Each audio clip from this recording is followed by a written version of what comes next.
નવસારી જિલ્લાના બિલીમોરા શહેર ખાતે વિવિધ પ્રકલ્પોના લોકાર્પણ તેમજ ખાતમુહૂર્ત પ્રદેશ ભાજપ અધ્યક્ષ અને નવસારીના સાંસદ સી.આર. પાટીલની ઉપસ્થિતિમાં રાજ્યના નાણાં મંત્રી અને નવસારીના પ્રભારી મંત્રી કનુભાઈ દેસાઈના હસ્તે કરવામાં આવ્યું હતું. નવસારી જિલ્લાના બિલીમોરા શહેરમાં પાછળ ઘણા વર્ષોથી દેસરા ખાતે રેલવે ઓવરબ્રિજની માંગ હતી, જે હવે પૂર્ણ થઈ છે. દેસરા ખાતે કરોડો રૂપિયાના ખર્ચે તૈયાર થયેલ રેલવે ઓવરબ્રિજ તેમજ બિલીમોરા નગરપાલિકા દ્વારા તૈયાર કરવામાં આવેલ પાર્ટી પ્લોટનું લોકાર્પણ અને પ્રધાનમંત્રી આવાસ યોજના હેઠળ 364 જેટલા ફ્લેટનું ખાતમુહૂર્ત તેમજ ચીખલી તાલુકાના પીપલ ગમાણથી આમદરા મોગવાડી જતા માર્ગ ઉપર આવેલ ખરેરા નદી પર બનનાર બ્રિજનું ખાતમુહૂર્ત પ્રદેશ ભાજપ અધ્યક્ષ અને નવસારીના સાંસદ સી.આર. પાટીલની ઉપસ્થિતિમાં રાજ્યના નાણાં મંત્રી કનુભાઈ દેસાઈના હસ્તે કરવામાં આવ્યું હતું.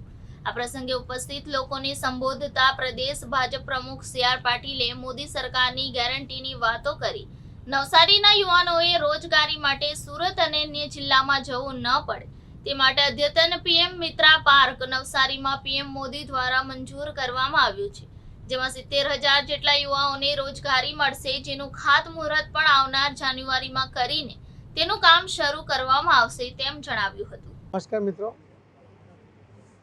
આજે બિલીમોરા મુકામે ગુજરાત રાજ્યના આદરણીય નાણામંત્રી શ્રી કનુભાઈ દેસાઈના હસ્તક 364 જેટલા પ્રધાનમંત્રી આવાસ યોજનાના પ્રકલ્પનો ખાતમુહૂર્ત કરવામાં આવ્યું. આરોબી જે ઘણા સમયથી એની માંગણી હતી, એનું કામ પૂર્ણ થતાં આજે એને પણ ખુલ્લો મૂકવામાં આવ્યો. નદી ઉપરનો એક બ્રિજ છે એ પણ ખુલ્લો મૂકવામાં આવ્યો. અને પાર્ટી પ્લોટની જે એક માંગણી હતી કે લોકોને લગ્ન માટે હવે નગરની અંદર વ્યવસ્થા થતી નહોતી, અવ્યવસ્થા સર્જાતી હતી, એના માટે આ પાર્ટી પ્લોટની માંગણી પણ નગરપાલિકાએ પૂર્ણ કરી. આ રીતે આરોબી અને નગરપાલિકાના સંયુક્ત ઉપક્રમે યોજવામાં આવેલા 4 કાર્યક્રમ દ્વારા બિલીમોરા નગરના લોકોને સુવિધા પ્રાપ્ત થાય એના માટેનો પ્રયત્ન કરવામાં આવ્યો છે. એમાં રાજ્ય સરકારમાંથી શ્રી મુખ્યમંત્રી શ્રી ભૂપેન્દ્રભાઈ પટેલ અને નાણામંત્રી શ્રી કનુભાઈ દેસાઈ, અહીંયા ધારાસભ્ય શ્રી નરેશભાઈ, રાકેશભાઈ, જિલ્લા પંચાયતના પ્રમુખશ્રી, એમના દ્વારા આ કાર્યક્રમને હોપ આપવામાં આવ્યો છે.